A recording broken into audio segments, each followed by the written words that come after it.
This is a WCVB Channel 5 editorial. Speaking on behalf of the editorial board, WCVB President and General Manager, Kyle Grimes. If you're of a certain age, you probably have a vivid recollection of the Watergate hearings. With the nation's rapt attention turning up the heat of that sweltering summer, prominent Republicans counted the votes and convinced a politically wounded Richard Nixon to face reality. He resigned the presidency on August 9, 1974. The unprecedented political scandal that gripped the nation 50 years ago seems quaint by today's standards. Our twice impeached, twice indicted former president is gearing up for his next run for the White House, and we're too distracted to care much about the details. According to a recent poll, 48% of Americans think Donald Trump should have been indicted on the latest federal criminal case.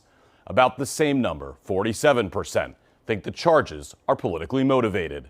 And as the former president's legal challenges mount, his star rises.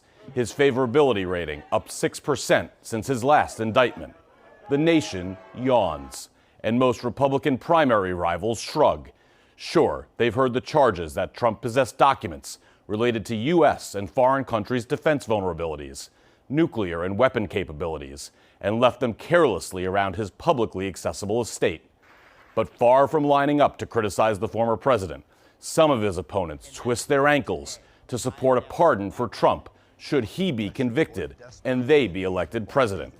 Donald Trump is a master at undermining trust when he runs afoul of something, like the Justice Department or an election.